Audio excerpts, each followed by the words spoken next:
Karnataka campaign heats up. Bribegate bomb bursts on Bommai. BJP MLA's son caught with crores of rupees.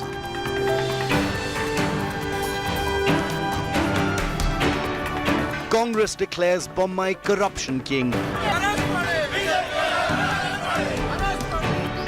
Dirty spotlight weeks from the election. Can Chief Minister Bommai shake off this dirt?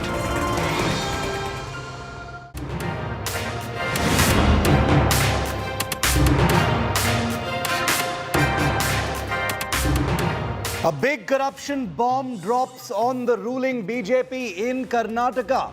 How damaging is this going to be to the ruling party just weeks before the elections?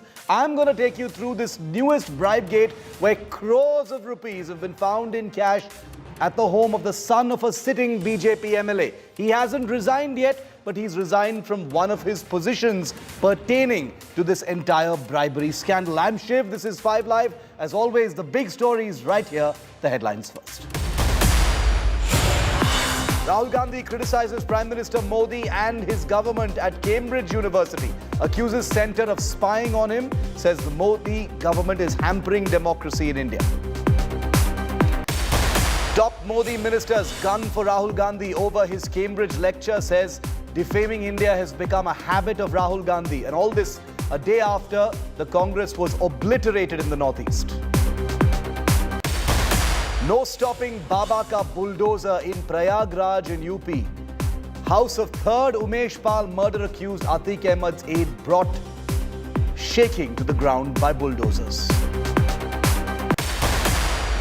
Dr. S. Jaishankar chairs the Quad Squad in Delhi. Foreign ministers of 4 nations underline commitment to free and open Indo-Pacific in a move to checkmate China. Border Gavaskar Trophy. Australia win indoor test by 9 wickets to qualify for the final of the World Test Championship. Nathan Lyon named player of the match. Victory here by 9 wickets. When you consider they were 2-0 down.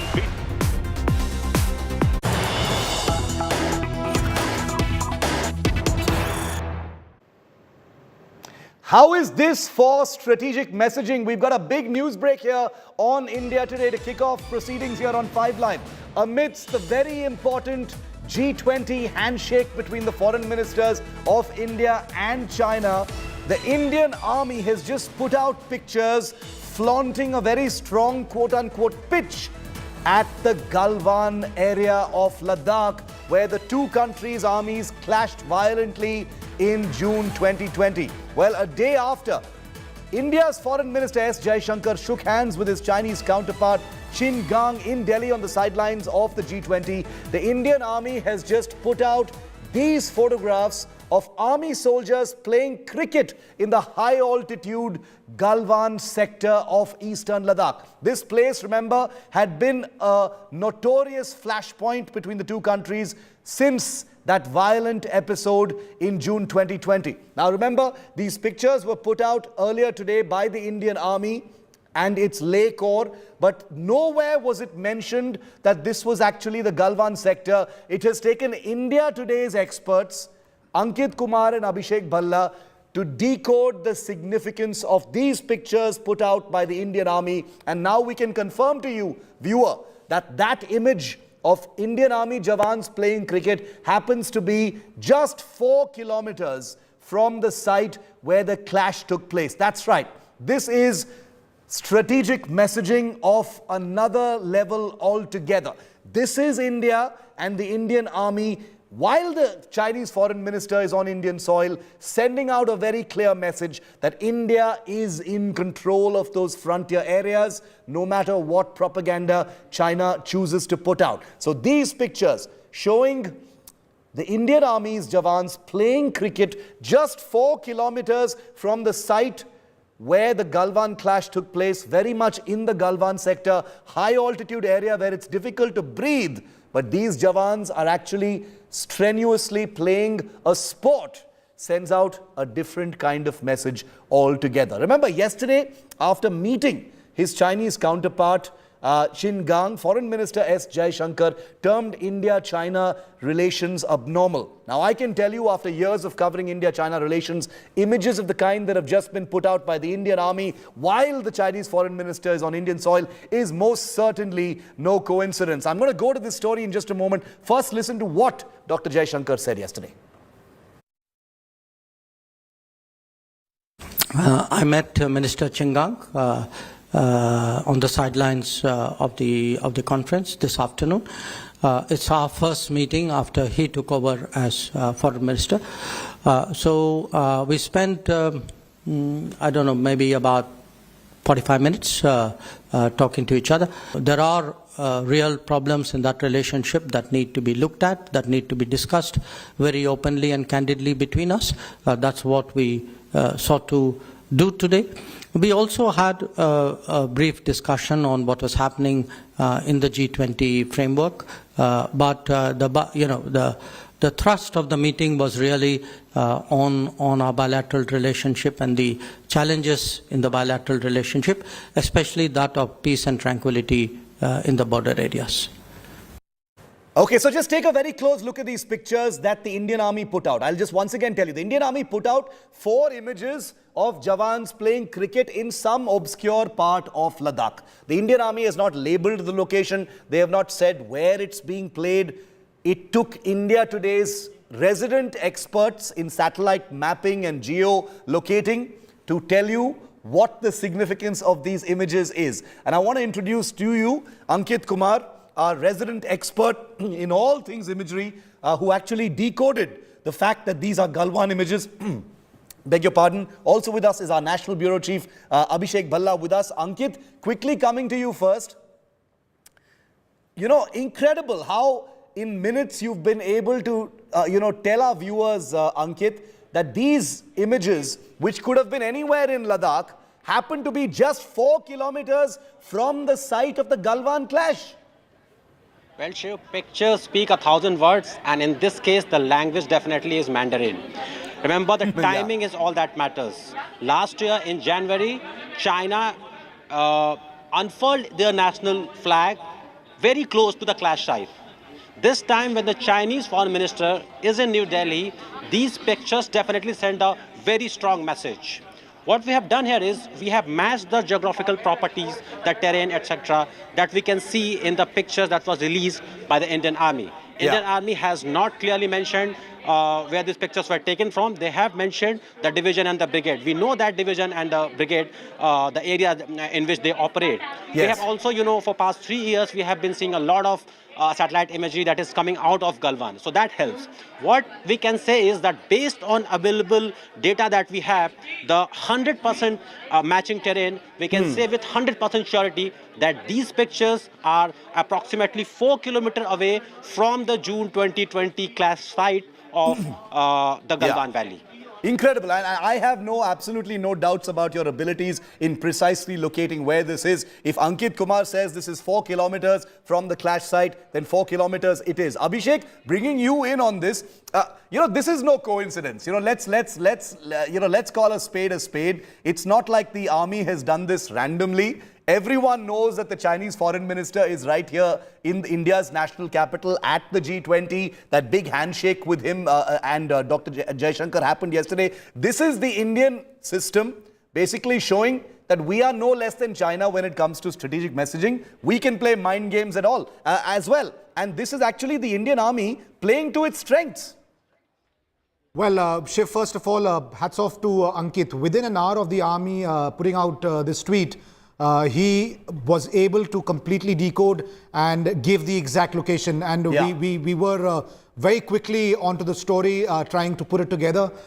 So, he's really good at it. And what you rightly said, that the kind of mind games that the Indian Army is playing, frankly, Shiv, this is something where we've had some catching up to do. But now that we've learned how to do it, we are doing it pretty well because the Chinese had mastered the art of propaganda. This, of course, is not propaganda. This is smart mind games. Yeah, this is messaging. Very strong messaging. The Indian Army is there. Nowhere have they said what the exact location is. That's something that Ankit could find out. Yeah. And we would like to clarify that the Indian Army is nowhere near the buffer zone. Yeah. Nowhere near the clash point, because as per agreements, there was a pullback. Both sides pulled back by 700 meters from the exact clash point. That's where the first camp is. The second camp is another 700 meters behind. And there's another camp, another 700 meters behind. So that's more than 2 kilometers. So this is even behind 2 kilometers. It's 4 kilometers. Yeah. But sources have always maintained something, that it's very important to keep a watch on the clash point area. So lots of new surveillance techniques are being used to make sure that the Chinese do not come back again. There were reports that they want to have an observation post somewhere near the clash point once again, but because the Indian Army is monitoring the situation, that has not been made possible. You know, what is, Ankit, you know, as someone like you who's decoded these images, you know, I can imagine that the message has gone out, you know, loud and clear. I'm sure there are other experts trying to get the same story that you and Abhishek have just broken here on India Today. Let me just say it very clearly. Nobody else had a whiff of this story until we broke it. It's on our website. You can see those details as well. But Ankit, you know, tell us about the power of these images and the power of this information, because this was a site of a violent clash between the two sides. As Abhishek rightly said, you know, India has had some catching up to do when it comes to strategic messaging. Forget about propaganda. But the power of these messages is in the fact that it's taking place so close to that clash site. Well, Shiv, if you see the communication that comes out of PLA for its domestic population, is they try to broadcast a message that Galwan Valley is in China's control, and that's why they keep releasing those videos and pictures from Galwan Valley, claiming that the entire Galwan Valley is in PLA's control. That's the message. That's the official PLA line for Chinese domestic consumption. What these pictures can do is, these pictures, without any official statement from the Indian government or the Indian Army, have the power to counter that Chinese narrative. We are not sure if this picture will end up making their way inside the great wall, the internet wall that China has created. But if they do, these pictures have the power to counter the fake Chinese narrative that China controls the entirety of Galwan Valley, the official PLA line, the official CCP line that the Chinese government has for its domestic population. And, just as a last word on this, to round up this amazing news break, is remember, this is a high altitude area, thousands of feet above sea level, viewer, and the army is, not being flippant about things, but the messaging is very subtle. At the same time, it's very strong. They're showing not only can we operate at these levels, not only can we survive at these levels, we can even play a hectic sport at these altitudes. That's the message. And remember, this plays to the Indian Army's strengths as being a much more experienced battle force in high altitude areas, far superior to the Chinese forces. Well, there's always respect for the adversary, but strategic messaging appears to be the order of the day as far as the Indian Army is concerned, no less at a time when the Chinese foreign minister is on Indian soil. Ankit and Abhishek, congratulations and thanks very much for this very big news break only here on India Today.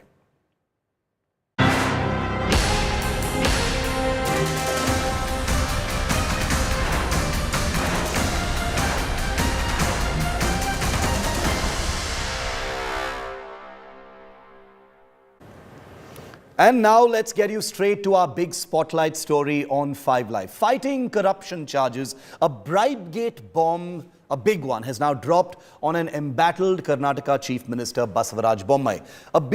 A sitting BJP MLA's son has been caught red-handed accepting 40 lakh rupees in bribes, and 8 crore rupees in cash has been recovered from this MLA's residence. The Congress has now termed Bommai corruption ka king. Remember, less than a month to go for the election campaign to kick into top gear.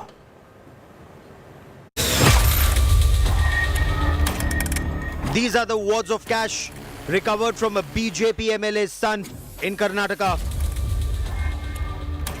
A whopping 8 crore rupees recovered by the state Lokayukta. And the man with this cash stash is the son of BJP MLA Madal Virupakshappa, setting off a political storm in the poll-bound state. The Lokayukta, the anti-corruption watchdog of the Karnataka government, caught the BJP MLA's son red-handed receiving a bribe of 40 lakh rupees at his private office in Bengaluru. And soon enough, the Lokayukta raids threw up a huge cash haul. Money was recovered both from the office and the residence of the accused. It is a case of trap. The complainants approached us. They provided us all the material. When the office was visited, the concerned office of the accused was visited, so he demanded and accepted the money, and he was caught red-handed. Is he accused in the case? MLA is accused in the case? Yes, they are all accused there, and what is their precise role in the matter, it will be unearthed soon. Raids were also conducted at the BJP MLA Virupakshappa's properties by the Lokayukta, including his Bengaluru residence. Madal Virupakshappa have a flat here in KV Mansion on floor 3rd, and he owns a flat number 301. The Lokayukta is conducting the raid, and they have also given a clarification that so far they have seized up to 6 crore rupees in his mansion here in Sanjay Nagar, and all this money are unaccounted. The BJP MLA, meanwhile, is trying to brazen it out. He resigned as the chairman of his company but remains an MLA. India Today spoke to the MLA moments after his son was taken into custody, but he feigned ignorance. ಅದೇ ನನಗೆ ಗೊತ್ತಿಲ್ಲ, ನಾನು ನಿನ್ನ ಊರಲ್ಲಿದ್ದೀನಿ. Okay. ನಾನು ಬೆಂಗಳೂರಿಗೆ ಬಂದ್ಮೇಲೆ ನನಗೆ ಅದು ಏನು ಸತ್ಯಾಂಶ ಗೊತ್ತಾಗೋದು, ಏನು ವಿಚಾರಕ್ಕೆ ಯಾಕಾಗಿದೆ. ಅಲ್ಲ, ಬಟ್ ತಾವು ತಮ್ಮ ಮಗನ ಹತ್ರ ಮಾತಾಡಿದ್ರ ಸರ್? ಇಲ್ಲ, ನನಗೆ ಮಾತಾಡಕ್ಕೆ ಅವ್ರ ಪಾಪ ಲೋಕಾಯುಕ್ತರ ಜೊತೆ ಇರ್ತಾರಲ್ಲ, ನನಗೆ ಫೋನ್ ಕೊಡ್ತಾರೆ. ಓಕೆ, ಅಲ್ಲ ಬಟ್ ಕನ್ಫರ್ಮ್ ಆಗಿದೆ ಲೋಕಾಯುಕ್ತ ರೈಡಲ್ಲಿ ನಿಮ್ಮ ಮಗ ಇದ್ದ ಅಂತ ಸರ್? ನನ್ನ ಟಿವಿನಲ್ಲಿ ಬರ್ತಾ ಇರೋದು ನೋಡಿ ಅಷ್ಟೇ ಗೊತ್ತಿಲ್ಲ, ನನ್ಗೆ ಬಾಕಿ ಏನು ಗೊತ್ತಿಲ್ಲ. ನಿಮ್ಮ ಆಫೀಸಲ್ಲಿ ಏನೋ ಇದ್ದಾಗ 40 ಲಕ್ಷ ಕ್ಯಾಶ್ ನನ್ನ ಆಫೀಸ್ ಅಲ್ಲ ಅದು, ನನ್ನ ಆಫೀಸ್ ಇರೋದು ಶಾಸಕರ ಭವನದಲ್ಲಿ. ಓಕೆ. ನನ್ನ ಆಫೀಸ್ ಅಲ್ಲ, ಯಾವುದೋ ಟೆಂಡರ್ ವಿಷಯದಲ್ಲಿ ದುಡ್ಡು ತಗೊಂಡಿದ್ದಾರೆ ಅಂತ ನಿಮ್ಗೆ ಗೊತ್ತಿಲ್ಲ ಅಂತ ಹೇಳ್ತಾ ಇದ್ದೀನಿ. With months to go for crucial elections in Karnataka, the Bribegate has rocked the Karnataka BJP, and Chief Minister Bommai has assured a detailed investigation will be carried out. ಈ ವಿಚಾರದಲ್ಲೂ ಕೂಡ ಲೋಕಾಯುಕ್ತ ಸರ್ವಸ್ವತಂತ್ರವಾಗಿರುವಂಥ ಒಂದು ಸಂಸ್ಥೆ, ನಿಷ್ಪಕ್ಷಪಾತವಾದಂಥ ತನಿಖೆ ಆಗಲಿ, ಯಾರು ತಪ್ಪು ಮಾಡಿದ್ದಾರೆ ಅವರಿಗೆ ಶಿಕ್ಷೆ ಆಗಲಿ ಅನ್ನುವಂಥದ್ದು ನಮ್ಮ ನಿಲುವು. But his assurances failed to douse the political fire. The Congress has reignited the 40% commission Sarkar barb. If 40 lakh rupees is being taken in this fashion, how many hundreds and thousands of crores would have been taken by all these corrupt people in the BJP? This brazen corruption tells us, Bharatiya Janata Party and Mr. Bommai, that you have looted Karnataka and this loot has to end. ಲೋಕಾಯುಕ್ತವನ್ನ ನಮ್ಮ ಸರ್ಕಾರ ಮಾಡಿದೆ. High court ಆದೇಶ ಆಗಿರುವಂಥದ್ದನ್ನೆಲ್ಲವನ್ನ ಕಾಂಗ್ರೆಸ್ ಸರ್ಕಾರ ಇದ್ದಾಗ ಮಾಡಿಲ್ಲ. ಆಗಲೇ ಕೋರ್ಟಲ್ಲಿ ಇತ್ತು, ನಮ್ಮ ಸರ್ಕಾರ ಮಾಡಿದೆ. ಆದೇಶ ಮಾಡಿಕೊಂಡು ನಮ್ಮ ಸರ್ಕಾರ ಕೋರ್ಟ್ ಹೇಳಿದ. The Congress even dragged Union Home Minister Amit Shah, demanding answers from the Home Minister on his Karnataka tour. The Congress party has been accusing BJP government, saying it's a 40% government, and this is the most corrupt government in the country, and it's proved today. So the Chief Minister of Karnataka keeps asking us to produce documents. What more documents does he require? All the documents that is required can be found in BJP MLA's house and ministers' offices. So it's high time that the CM owns up responsibility and resigns. Where is the CBI? Where is the IT? Where is the ED now? Mr. Amit Shah is coming, right, to Karnataka. He should get his team and come. With Sagai Raj in Bengaluru, Bureau Report, India Today.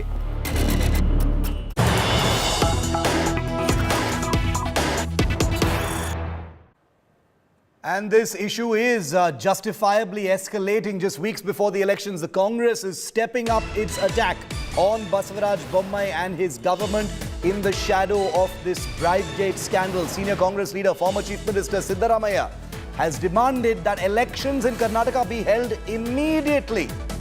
He says in order to put an end to rampant corruption, and commissioned by BJP Karnataka representatives and to bring in accountability as per provisions of the Constitution, I urge the Election Commission to immediately announce elections and impose code of conduct. I want to go across to India Today's Sagai Raj, who's on the ground bringing us all the developments on this rapidly escalating story. Sagai, the former Chief Minister of Karnataka, Siddaramaiah, launching a big one saying, hold the elections now because this is getting out of hand.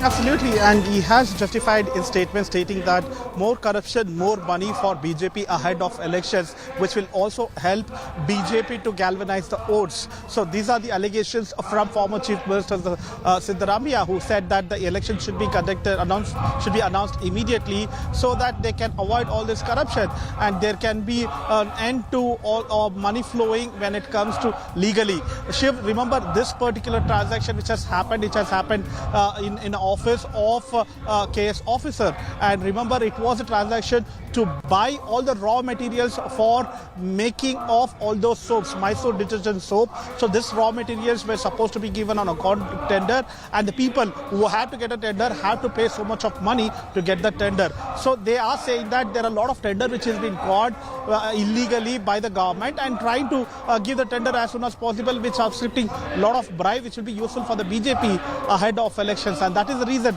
the opposition claims that the election should be called immediately to avoid these kind of flow of money as well as corruption.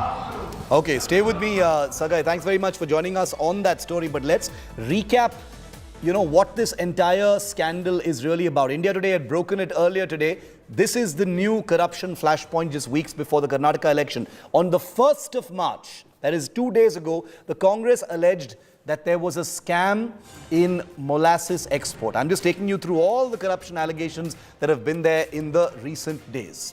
The Congress claimed licenses were given to a dubious company.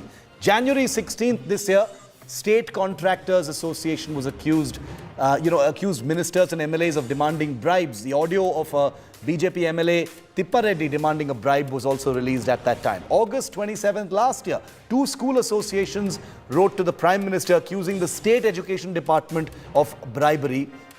Association claimed bribes were being demanded to issue recognition certificates. August 24th last year, 40% commission, the infamous 40% commission charge against state ministers for clearing dues of contractors. It became one of the biggest headlines last year from Karnataka. April 19th last year, Lingayats here alleged that the state government officials were demanding a 30% commission from mutts to release funds. So I've just told you about corruption allegations and scandals in just the last 1 year that Basavaraj Bommai has been the Chief Minister of Karnataka. Well, as a beleaguered Bommai fights off these corruption charges just weeks before the elections, the BJP seems to be betting on its old warhorse B.S. Yediyurappa for the upcoming Karnataka elections, because Yediyurappa is turning out to be the big protagonist no matter where you look.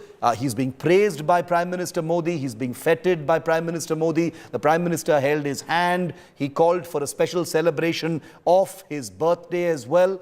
I'll tell you a little bit about Yediyurappa's role, but first let's tell you how big of an issue this corruption taint could be in the upcoming election. India Today's Mood of the Nation, the Mood of the Nation survey, is the most definite tracker, and it shows that the Congress-led UPA is making big gains in Karnataka and will be looking to make use of this scandal as well to up its game. It got 2 Lok Sabha seats in 2019. The Mood of the Nation August 2022 survey projected 13 seats, and our January tracker this year is projecting 17 seats. So from 2 to 13 to 17, the mood appears to be with the Congress party, but the BJP is fighting it back. Now let's look at the projected vote share.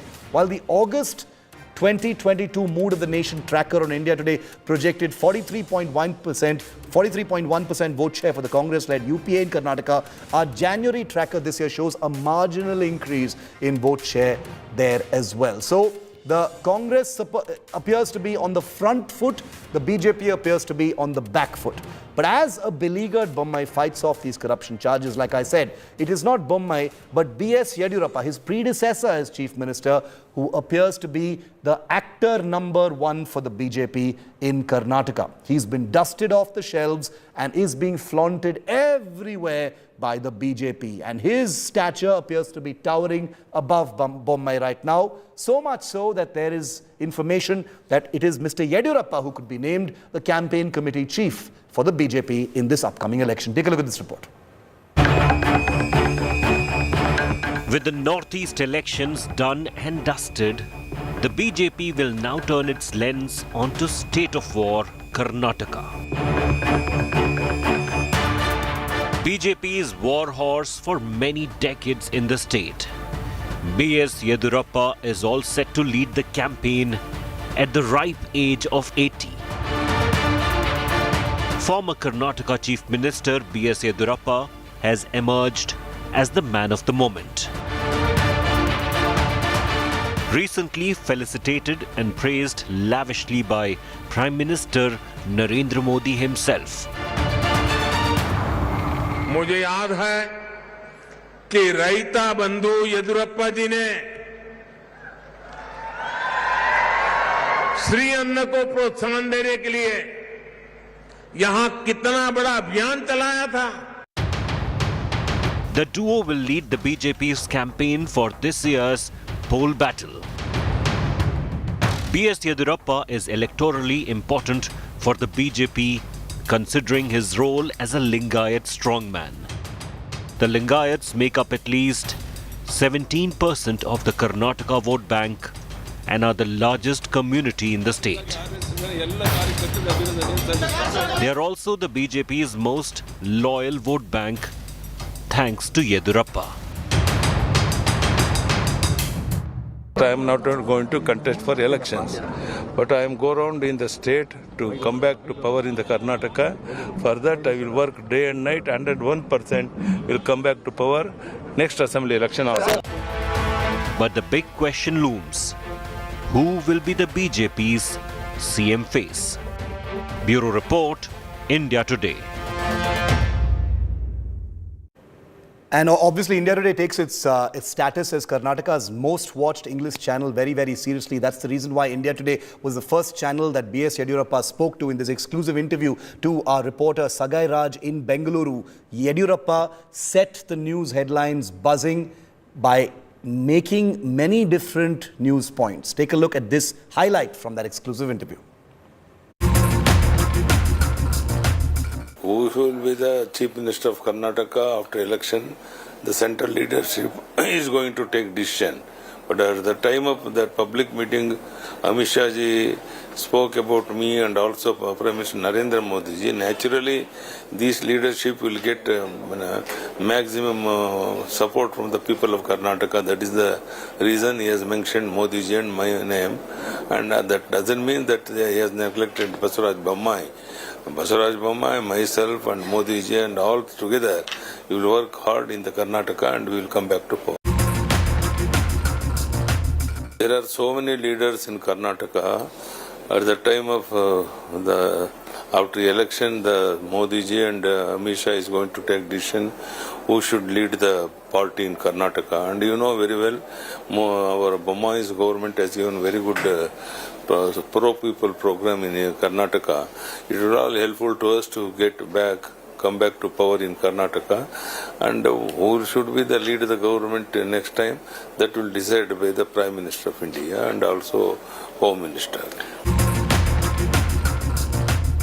Now, because of so many developments, there are so many leaders in Karnataka to lead the government. And who should be the leader of the government, that will be decided by the central leadership. The Karnataka election is one of our biggest stories, and we'll have the biggest political team covering the big campaign and the run-up to what is all set to be 2023's biggest state election. India Today always number one in Karnataka. After this very short break, we're switching focus from Karnataka to Quad. And you have to see what India has managed to achieve at the G20. It's something no other country has managed to do a full year after the Ukraine war. We'll tell you about India's rise as a global peacemaker next.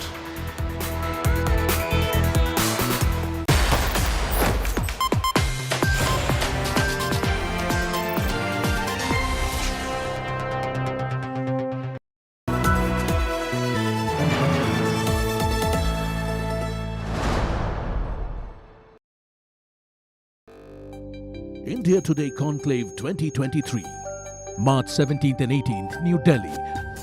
Listen to S. Jaishankar, Shashi Tharoor, Justice U. Lalit, Justice Sharad Arvind Bobde, Sanjeev Goenka, Anil Agarwal. The India Moment.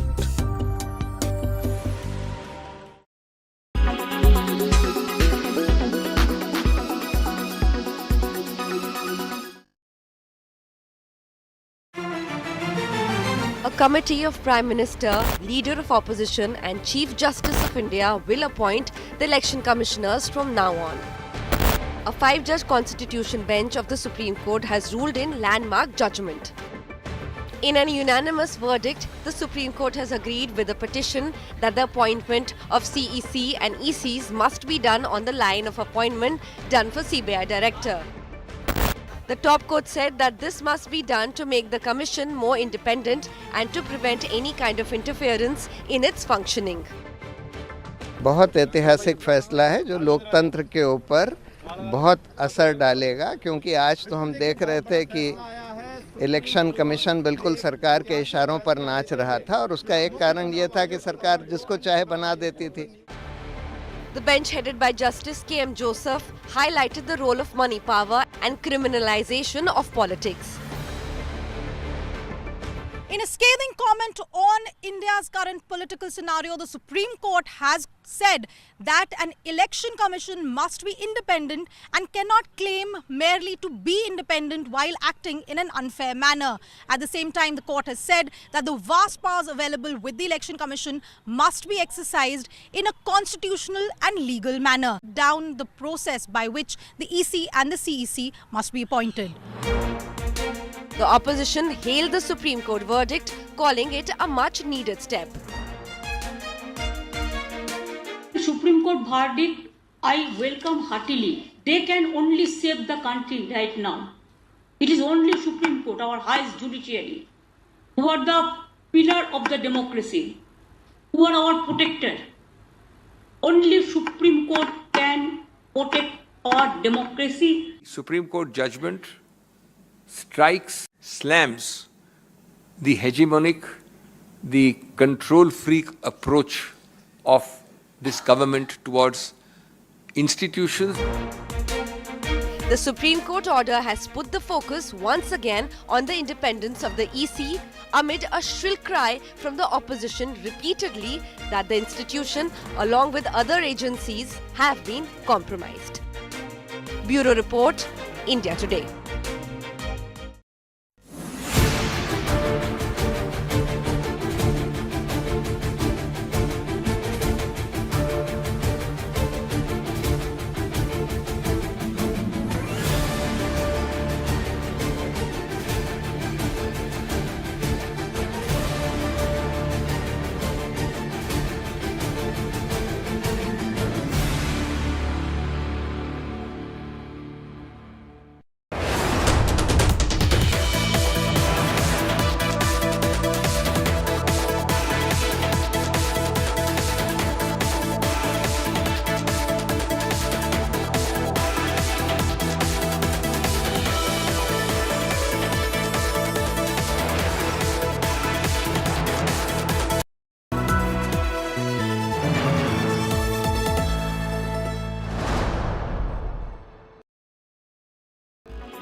For a man who has lost $80 billion this year, the worst is not yet over for Gautam Adani. The billionaire entrepreneur now has not one but two high-level probes into his business affairs, and both the probes are monitored by none other than the Supreme Court. The Apex Court passed its judgment after hearing several petitions concerning the loss of investor wealth due to the massive plunge in Adani Group stocks. Total wealth erosion due to sell-off triggered by Hindenburg research report has topped 12 lakh crore rupees last week. In a crucial order, the Supreme Court set up a 6-member committee headed by a retired High Court Chief Justice. The committee comprises known industry figures like banker K.V. Kamath and technocrat Nandan Nilekani. The committee has been tasked with providing an overall assessment of the situation, including causes and factors which led to volatility in the security market. The panel will also suggest measures to strengthen investor awareness. It will investigate if there has been regulatory failure in dealing with the alleged contravention of laws in relation to Adani Group and other companies. The panel will also suggest measures to strengthen the statutory and regulatory framework. Meanwhile, capital markets regulator SEBI will continue its existing probe into the Adani Hindenburg case. It has, however, been asked to investigate whether there has been a violation of the minimum shareholding laws. SEBI has also been asked by the Supreme Court to look into whether there has been a failure to disclose transactions with related parties in the Adani case. The regulator will look into whether there was any manipulation of stock prices in contravention of existing laws as well. The court has made it clear that its directions will not limit the contours of the ongoing SEBI investigation. Both the committee and SEBI have been asked to submit their report into Adani's affairs to the Supreme Court in 2 months. Gautam Adani welcomed the probe, tweeting that the order will bring finality in a time-bound manner, adding that the truth will prevail. The markets also welcomed the Supreme Court verdict, sending all 10 Adani Group shares into the green. The flagship Adani Enterprises closed up 2.8%. 5 of the 10 stocks hit the upper circuit. The surge in the group stocks added 30,000 crore rupees to the group market cap. The next 2 months will be crucial as these reports will be filed before the court. After 2 months, it will be a big question for the Indian markets and the Indian investors as to what really went wrong and what will be done to tighten the system in the country. In New Delhi, with cameraman Ajay Thakur, this is Anisha Mathur for Business Today.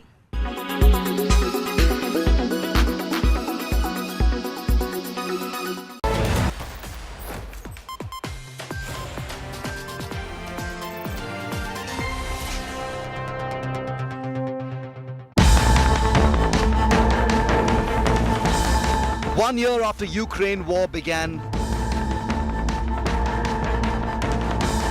Vishwaguru India shows the way.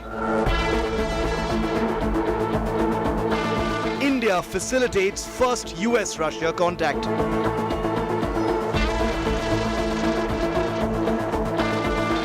Blinken-Lavrov finally talk in Delhi. Diplomatic hope for Ukraine solution. India rising as global peacemaker. Is India rising as a global peacemaker? Viewer, the Ukraine war that erupted last year with a full-scale invasion of Ukraine by Russia has dominated proceedings at the G20 summit being held here in Delhi involving foreign ministers of the G20 nations. But India and Indian soil has been chosen for that crucial first contact between Russia and the United States since the war actually began. And that truly says something. Antony Blinken and Sergei Lavrov of Russia met for just 10 minutes, but they chose to do it here in India. And for me personally and for experts everywhere, this is being seen as a huge vindication of India's neutrality, India's foreign policy, and India's strength of diplomacy at a time of polarization and crisis. Well, Antony Blinken and Sergei Lavrov belong to enemy nations, as it were, especially over the Ukraine war. But it was here in India that the two leaders finally shook hands and spoke for 10 minutes. Take a look at this exchange. A number of countries, again, called on Russia to end its aggression. And, you know, this is a concern not just for Ukraine, not just for countries in Europe. It's a concern for the entire world because the consequences of Russia's aggression are being felt around the world. Everybody is asking when Russia is ready to negotiate, when Russia is ready to negotiate.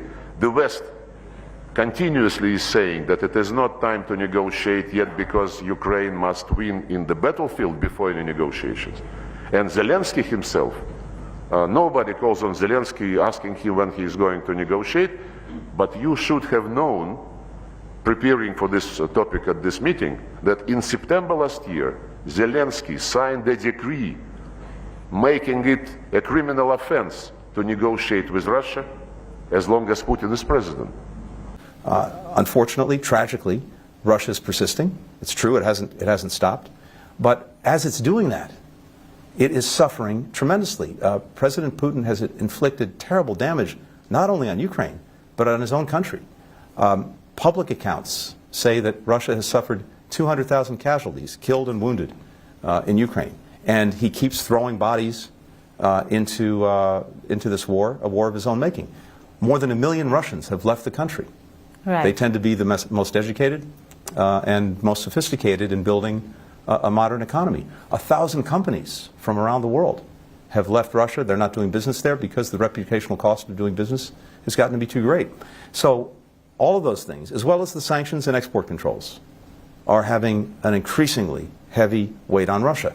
I am trying to explain to you that it is not black and white, that the sufferings of others are not related to what we are doing in Ukraine to defend ourselves at all. These sufferings are related to the sanctions, to the policy of blackmail, the policy of diktat, which the West is promoting. Putin explained in great detail before we started this operation why we are doing this, why we didn't have any other choice. The West condemned. Treat others as grown-ups, as mature people. Don't tell them what position to take. The developing world basically was silent until the West started blackmailing them, threatening them, sanctioning those who would not sanction Russia. Russia is isolated in terms of its aggression against Ukraine. Go back a couple of weeks ago, 141 countries, 3/4 of the United Nations, stood up in the General Assembly and voted for a resolution condemning Russia's aggression and calling for a just and durable peace in Ukraine. Here at the G20, the foreign ministers meeting, if you look at the chair's statement that was put out by India, it reflects on the part of 18 of the 20 countries, that is every country except for Russia and China, the very language that was used by the leaders in the Bali meetings just a few months ago in terms of what Russia is doing in Ukraine. So I think world opinion is very, very clear on this. It's clear that NATO violated all these commitments. By the way, it was in 1999, and then it was repeated in 2010 at another OSCE summit in Kazakhstan. And when we started to ask questions, guys, you committed yourself not to increase your security at the expense of our security. Can you stop expanding NATO? So, no delivery on the oral commitments, no delivery on written commitments, no delivery on legally binding commitments. And all this was accompanied by NATO instructors beefing up Ukrainian army, Ukraine getting more and more weapons. As Merkel, Hollande, Poroshenko and Zelensky said, we needed the Minsk agreements to buy some time to get more and more weapons to Ukraine. Both those foreign ministers from the US and Russia were saying things against each other. But for the first time since the Russia-Ukraine war started over a year ago, US Secretary of State Antony Blinken and his Russian counterpart Sergei Lavrov made contact right here in India on the sidelines of the G20 summit. Make no mistake, this was India facilitating that first US-Russia contact. Prime Minister Modi, remember, had declared that the era of war is over. Is this India's rise as a global peacemaker?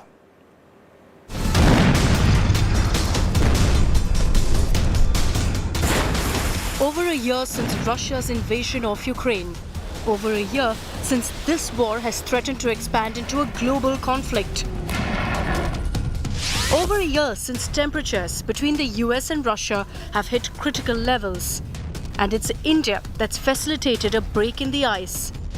That's right. It was on the sidelines of the G20 foreign ministers meet in Delhi that the foreign ministers of the US and Russia finally spoke.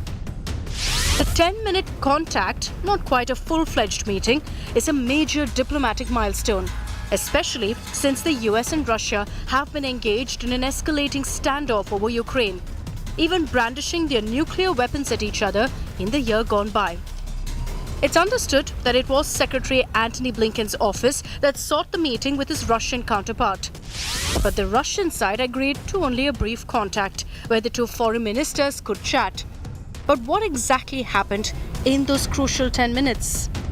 It's unclear what Russia's Lavrov said, but the US State Department did brief reporters that Secretary Blinken informed his Russian counterpart that the US would continue to defend Ukraine for as long as it takes, and also urged Russia to rejoin the START nuclear arms control treaty. From the get-go at the G20 meet, Lavrov has been aggressive, taking every opportunity to lash out at the US and the West in general.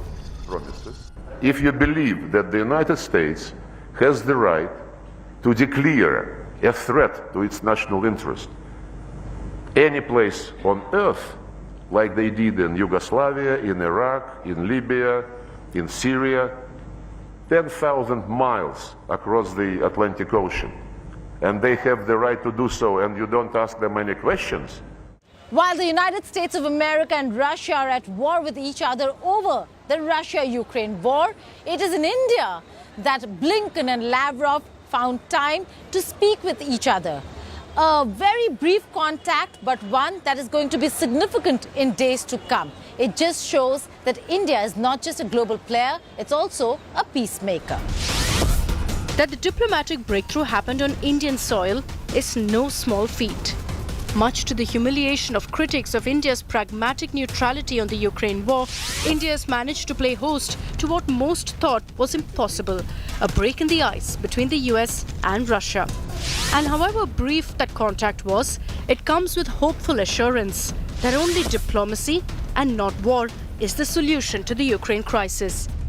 With Geeta Mohan in Delhi, Bureau Report, India Today.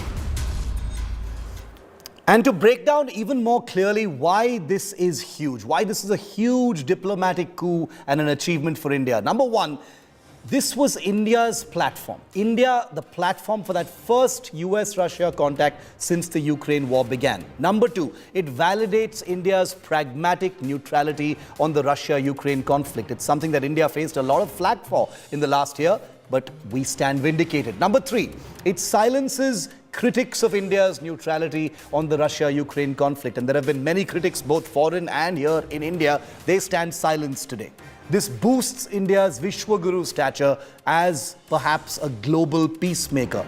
And this is a huge vindication of India's foreign policy and diplomacy from the Prime Minister's office and the External Affairs Ministry. The big questions we're asking though, because remember this is a complicated issue, it's not black and white. Question number one, has India, by facilitating this meeting between Secretary Blinken and Foreign Minister of Russia, Sergei Lavrov, has India set the ball rolling towards a diplomatic solution to the Ukraine war? Number two, does India deserve global gratitude for being the platform where Blinken, Lavrov have made this very valuable contact? Doesn't Lavrov-Blinken contact on Indian soil humiliate India's critics who've been pointing fingers at our neutrality? Number four, has India demonstrated diplomatic success through its neutrality, which everyone had so much of a problem about? And finally, is India a shining example now in a deeply polarized world that the era of war is over? This has to be an era of peace. Geeta Mohan, our Foreign Affairs editor, is live with us from Delhi. Gaurav Sawant has also been tracking very closely what's been happening at the G20. Geeta, like you rightly said in that report, not just a global player, but a global peacemaker. No exaggeration in saying that this was a big diplomatic achievement, even on India's side, that it was here on Indian soil that this 10-minute contact, the first since the Ukraine war began, actually took place between US and Russia. Absolutely, Shiv. Taking you back a little, External Affairs Minister Dr. Jaishankar not so very long ago had said that in one of his meetings with the Ukrainians, they actually had sent a message for the Russians through him. So becoming a mediator, playing a role where this neutrality is helping. And that's why nobody's complaining, is helping in ensuring that at least there is contact. We're talking about contact here, however brief it is. The fact that Blinken and Lavrov, after sparring inside the room during the first session, actually went ahead and met. And if it were the Russian side that wanted a meeting, then one would have known that the West is still not going to connect with Russia. It was Antony Blinken's office that reached out to Lavrov's office saying they want a contact, a brief conversation. Whatever the content of that conversation, Shiv, the fact is that on Indian soil, on neutral ground, it is Russia and the United States of America that found space and time to make some headway. It's incredible. And you know, Gaurav, I don't want to over-exaggerate things because there's a long way off before a resolution to the Ukraine crisis. But what India has achieved here, I don't want to downplay it either. And at one level, Gaurav, in the last 1 year, and remember both Gaurav and Geeta have reported from Ukraine. They've seen that war firsthand. They've seen the fallout of that war firsthand. So they're in the best possible position to comment on it. Gaurav, all those people who are taking pot shots at India's pragmatic neutrality, they're completely silent today. They absolutely are. India's strategic neutrality, the fact that India is very close both to the United States of America and to Russia, and Prime Minister Narendra Modi enjoys a very close personal equation with President Putin and with the American leadership, that goes on to indicate the respect that India gets. Because when India, whether we mediate or we facilitate, the fact remains it's on Indian soil. The first time after this conflict started, the Americans and the Russians have spoken. The fact that they've spoken is actually one step forward. Will it be one step forward towards peace? We'll perhaps know. And then there is a lot of time, still 6 months to go for the summit. And one hopes perhaps by the summit in September, there would be forward movement. The fact that tensions can be dialed down is the main thing. That spring offensive, if that offensive can be postponed, if loss of life can be prevented, then negotiation is the best way forward. Yes. You know, main thing is to ensure lives are not lost.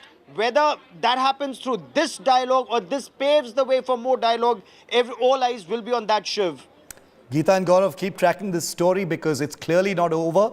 It's going to have many more reactions coming forward. Those who had criticized India's neutrality are going to be silent today. But India's diplomacy, foreign policy and strength has been borne out today by this very brief 10-minute diplomatic breakthrough. I don't want to downplay it. I don't want to overplay it. But hopefully, let's see if it can be the first step towards a larger diplomatic solution, because that's what the world needs at this time. Geeta and Gaurav, thank you very much for joining me. Well, that's a wrap on the show. Thanks very much for watching. Coming up next is 6 p.m. Prime with Akshita. Rahul Gandhi has been in Cambridge speaking to a business school there, even as his party has been obliterated in the Northeast. Well, some of the things he said over there have come under huge criticism. Akshita is going to break down 2 exclusive bits that appear to have missed everyone else. That's next.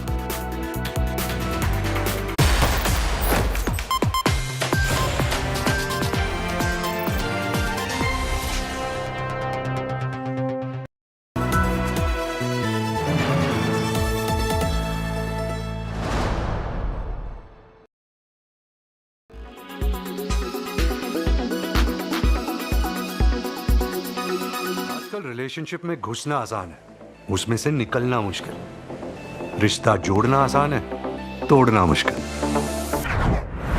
इसलिए झूठ बोल के पकड़वाना नहीं है, बल्कि झूठ बोल के सच में छुपाना है, फिर 2 और झूठों में छुपाना है, फिर सच में छुपा